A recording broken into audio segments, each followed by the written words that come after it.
the bye week? Yeah, I mean, it's nice to get some rest on the bye week and get your body back. Start feeling a little better than you had, but then you see all the other teams playing, and it's fun being out there. It's definitely better than sitting at home.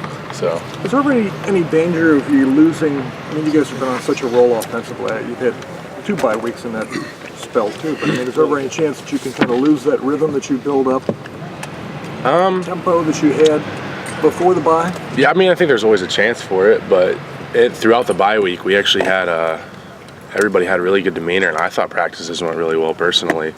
Everybody seemed to be, excited to be out here getting better.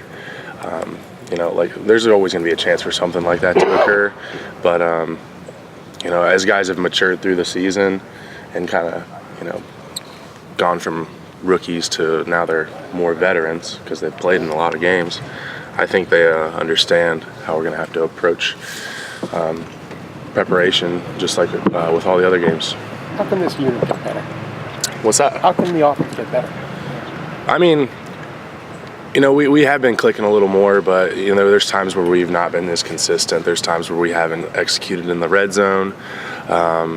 There's been times where us as an offensive line have had trouble identifying defenses because people are switching things up like crazy on us, especially after that Virginia Tech game.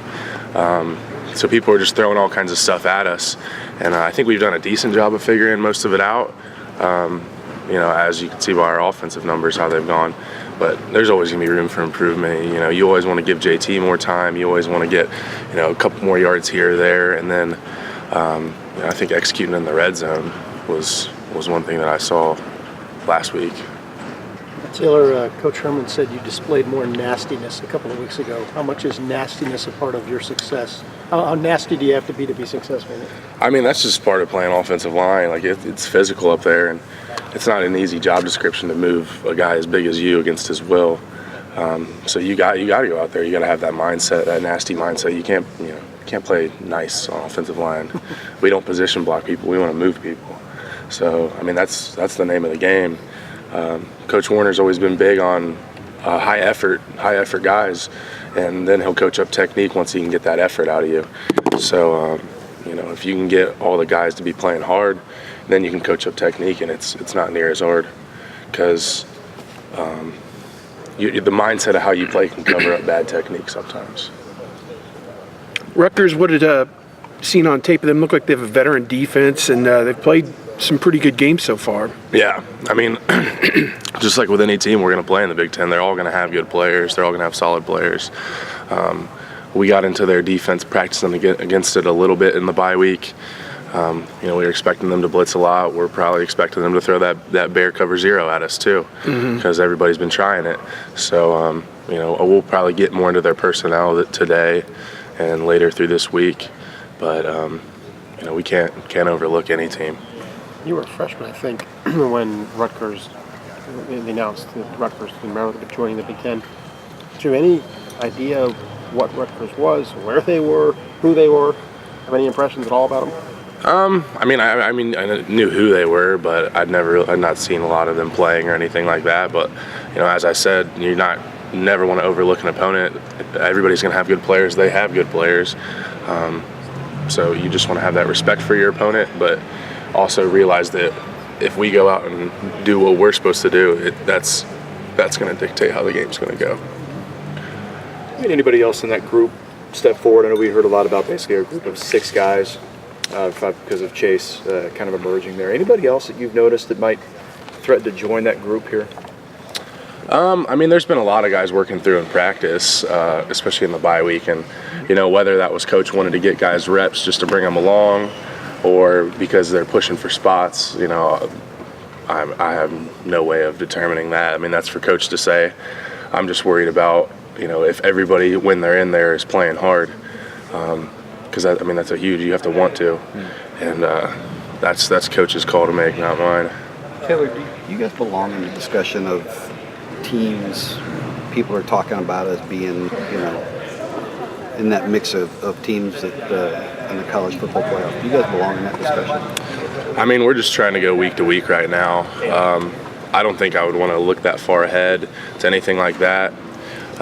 If we take care of our business, the chips will fall where they may. and I'm not going to be looking forward to or saying that we belong anywhere. I'm just going to say that if we need to focus on each team week to week, and we don't need to be overlooking people, because like I said, first time we overlook somebody, we're going to get beat, and then we're going to be completely out of luck.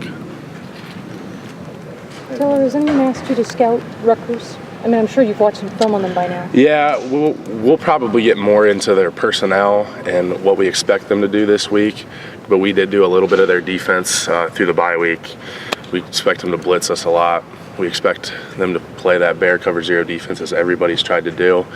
But I think this week, especially today, is where we'll really get into what we're expecting them and their personnel. That's when we'll start getting into that more stuff. Taylor, has there ever been a game, because Coach Herman keeps referring to this, that almost every game teams come out and do something y'all didn't expect on defense? Has it been that way for 5 games now? I mean, and how do you adjust on the fly? I mean, you just have to have everybody on the same page out there, and the huge thing is communication, especially with our centers, because they have a lot to communicate to the line. And then the tackles on the edge, you have a lot to communicate to the line. So you need to make sure everybody's on the same page. And teams have been throwing all kinds of stuff at us.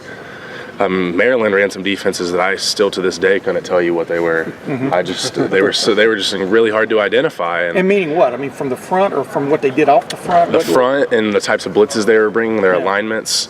Teams have run all kinds of things against us. And even if we're wrong, if we're all wrong together, it usually works out for us. Yeah. That's what Coach always tells us, because if we're all doing the same thing, right or wrong, and if we're doing it hard enough, you're usually going to get some positive yards out of it. But if you're like a batter and you're expecting fastball and they throw curveball, I mean, how does it throw you off your rhythm at least early? I mean, y'all had good starts you released recently, though. Yeah, I mean, when we first get out there, I guess so. But Coach Warner's done a great job on the sideline. He's always able to make the things that are really difficult pretty easy.